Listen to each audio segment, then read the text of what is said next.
کہ یہاں پر حالات جو ہے وہ بہت ڈیفیکلٹ ہے.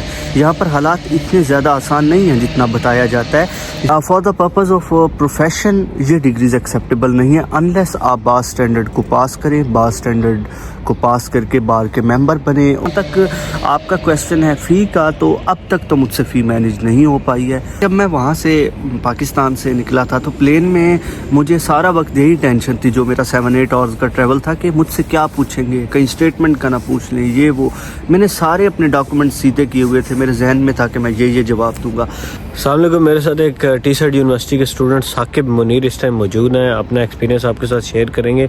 ثاقب کو یہاں پہ ہو گئے ہیں تقریباً 4 مہینے. جی 4 منتھ تقریباً ان کو 4 مہینے ہو گئے ہیں. یونیورسٹی میں اسٹوڈنٹ بھی ہیں, ساتھ پارٹ ٹائم جاب بھی کر رہے ہیں. تو ثاقب آپ کس کورس میں آئے تھے بتائیے گا. جی میں لاء میں آیا ہوں. LLM ہے میرا کورس, ماسٹرز آف لاء, جس کا مین موڈیول جو ہے وہ کرمنل اینڈ انٹرنیشنل لاء ہے. ویسے اوور آل 6 تو ثاقب ایک چیز مجھے بتائیں کہ جو لوگ یہاں پہ سمجھتے ہیں آ کے کہ لاء کا کیا اسکوپ ہے اور یہاں پہ آ کے بندہ کوئی بیرسٹر بن سکتا ہے یا کیا, تو آپ کو کیا یہاں پہ 4 مہینے میں آ کے کیا سمجھ لگی ہے کہ یہاں پہ لاء پڑھنے کے بعد یعنی ماسٹرز لاء میں کرنے کے بعد آپ کوئی سولیسٹر بیرسٹر بن جاتے ہیں, کوئی جاب مل جاتی ہے اپنی فیلڈ کی, یا کیا سین ہے؟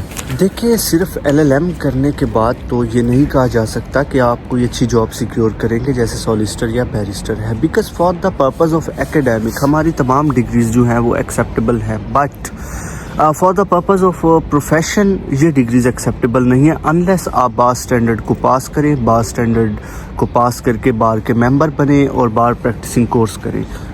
تو مطلب کہنے کا یہ ہے سادے لفظوں میں اگر میں ایسے کہوں کہ LLM کے بعد آپ کو یہاں پہ جاب نہ ہونے کے بعد یعنی یہی سمجھیں کہ آپ کو جاب نہیں ملے گی. Absolutely, but you can work as paralegal, but you can not work as a proper advocate or solicitor اور بیرسٹر. مطلب آپ کو کوئی اسسٹنٹ ٹائپ کی جاب مل سکتی ہے, آپ کو پراپر جو اسپانسرڈ شپ والی جاب ہے وہ ملنا نیئرلی ناممکن ہی ہے. بٹ میں یہ ریکمینڈ کرتا ہوں کہ اگر کوئی شخص جیسے میرے جیسا کوئی اسٹوڈنٹ ہے جو LLM کرتا ہے وہ پریفر کرے اپنے ہوم کنٹری کو, بیکاز وہاں پر اس کا فیوچر ہے, وہاں پر اس کی ورتھ ہے. کہ دیکھیں وہ انگلینڈ سے پڑھے گا, انگلینڈ سے پڑھ کر وہ جائے گا جب اپنے ہوم کنٹری میں تو اس کی ایک ورتھ ہوگی, وہ کسی اچھی فرم میں جاب کر سکتا ہے, وہ اچھا ایکسپوجر اچھا ایکسپیرینس گین کر سکتا ہے.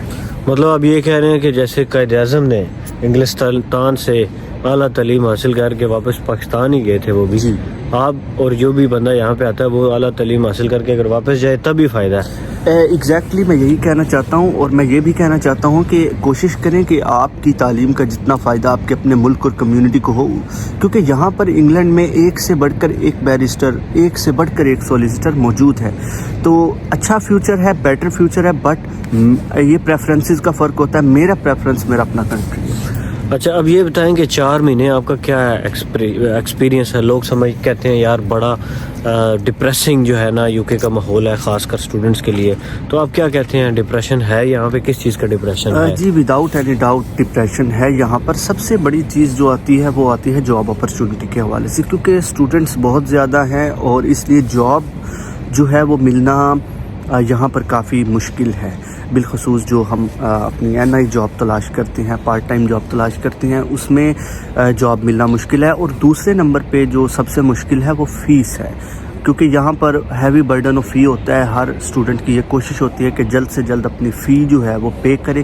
میں سمجھتا ہوں یہ سب سے بڑی ڈپریشن کی وجہ فی ہے, اور بہت سارے ایسے اسٹوڈنٹس ہیں جو کہ ڈپریسڈ ہیں اپنی فی کو لے کر. تو آپ کیا سمجھتے ہیں 4 مہینے آپ کو یہاں پہ جاب مل گئی تھی, کس طرح ملی؟ پہلی جاب آپ کو کس طرح ملی اور آپ کی ایکسپینسز اور فیس مینیج ہو رہی ہے کہ نہیں؟ جی دیکھیں اللہ کے فضل و کرم سے جو میری فرسٹ جاب تھی وہ تو مجھے یہاں پر اپنے پہلے ویک میں ہی مل گئی تھی, کیونکہ میں نے آتے ہی جو ہے وہ جاب تلاش کرنی شروع کر دی تھی. اور میں نے سٹارٹ کی تھی ڈیفرنٹ ریسٹورنٹ سے, تو مجھے پہلی جاب ایک ریسٹورنٹ میں ملی تھی, میں نے وہاں پر جاب کی.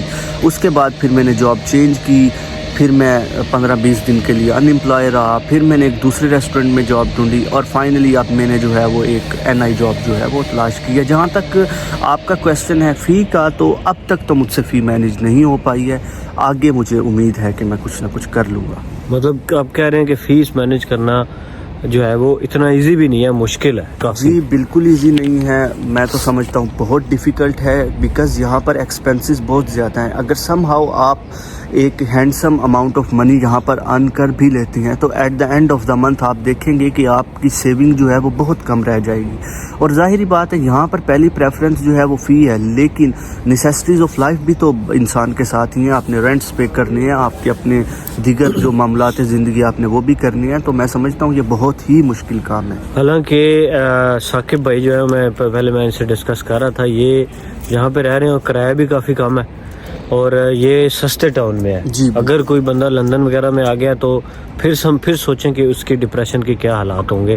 جس نے جناب ایک کمرے میں اگر 4 بندے لیٹے ہوئے ہیں اور انہوں نے 400-500 پاؤنڈ مہینے کا کرایہ بھی دینا ہے, تو یہاں پہ ثاقب بھائی تو جو ہے وہ کرایہ بھی ان کا جو ہے وہ 400-500 سے بھی کافی آدھے سے بھی کم ہے. تو جو ایکسپینسز اوور آل جو مڈلز برو میں ہے, یعنی ٹاؤن بھی سستا ہے, ٹھیک ہے, بس کا کرایہ بھی اتنا نہیں ہے, باقی چیزیں بھی مطلب آسان ہیں, ایزی ہیں. بھائی مجھے ایک چیز بتا رہے تھے کہ جب ایئرپورٹ پہ آئے تو ان کے ساتھ ایک بڑا فنی صورتحال ہوئی کہ امیگریشن والوں نے ان سے کیا کیا سوال پوچھے تھے, یہ ذرا بتائیے گا. دیکھیں جب میں وہاں سے پاکستان سے نکلا تھا تو پلین میں مجھے سارا وقت یہی ٹینشن تھی, جو میرا 7-8 آورز کا ٹریول تھا, کہ مجھ سے کیا پوچھیں گے, کہیں اسٹیٹمنٹ کا نہ پوچھ لیں, یہ وہ. میں نے سارے اپنے ڈاکومنٹ سیدھے کیے ہوئے تھے, میرے ذہن میں تھا کہ میں یہ جواب دوں گا. بٹ جب میں آیا تو لٹرلی انہوں نے امیگریشن آفیسر نے تو مجھ سے یہ تک نہ پوچھا کہ بھائی آئے کیسی ہو. میں تو یہ سوچ رہا تھا کہ مجھ سے یہ پوچھتے, تو انہوں نے مجھ سے یہ بھی نہیں پوچھا کہ آئے کیسے, اور انہوں نے صرف بایو میٹرک لیا, اسٹیمپ لگایا اور انہوں نے کہا دس وے, انہوں نے کہا جی اگلا لاؤ, ٹھیک ہے.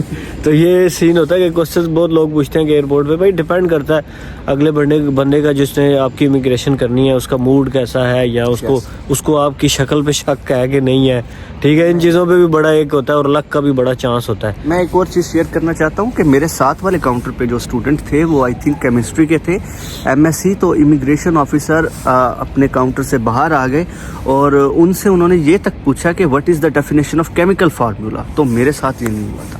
تو میرے خیال سے یہ اس وجہ سے ہو سکتا ہے کہ وہ جو امیگریشن آفیسر ہوگا نا, ہو سکتا ہے وہ بھی کیمسٹری کا اسٹوڈنٹ رہا ہوگا, تو اس نے کہا ہوگا یار مجھے سوال آتے ہیں, اب میں ان سے سوال لازمی پوچھوں گا. جیسے اب میرا جو ہے وہ پریویس ایکسپیرینس میتھ کا, میں ٹیچر رہا ہوں بہت عرصہ, تو مجھے اگر کوئی اس طرح کا ڈیوٹی دے دیں تو شاید میں میتھ کے فارمولے پوچھنا شروع کر دوں شاید, ٹھیک ہے. تو اب ان سے یہ پوچھتے ہیں کیا ریکمنڈیشن ہے ان لوگوں کے لیے جو UK میں آنا چاہتے ہیں اسٹوڈنٹ ویزا کے اوپر, کیا ان کو UK میں آنا چاہیے, ورتھ اٹ ہے کہ نہیں ہے, کیا UK آنا چاہیے کہ نہیں, کیا آپ کی کیا رائے ہے؟ دیکھیں فرسٹ آف آل تو یہ چیز ڈیپینڈ کرتی ہے ہر شخص کے سرکمسٹانسز پہ.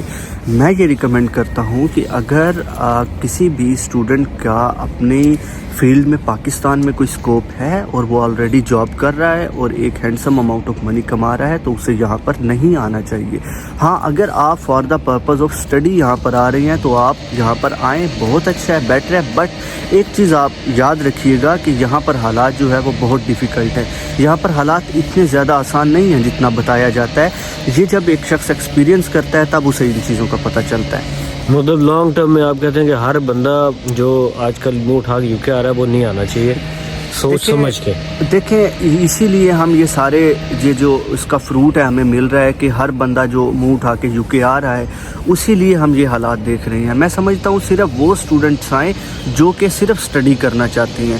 اگر آپ نے اپنا بیٹر فیوچر بھی سیکیور کرنا ہے تو کم از کم اپنی فی پوری دے کر آئیں.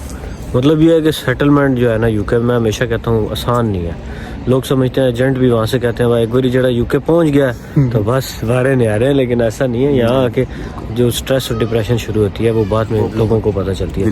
تو تھینک یو ثاقب, اچھا لگا آپ سے بات. اور ایک چیز میں اور یہ میں خود سے کہنا چاہتا ہوں کہ میں ابرار بھائی کا اسپیشل تھینک یو کرنا چاہتا ہوں, کیونکہ جو یہ کام کر رہی ہیں دس از گاڈ دا ریئل, جس کو کہتے ہیں آپ خدمت کر رہے ہیں, کیونکہ یہاں پر صحیح بات کوئی نہیں بتاتا.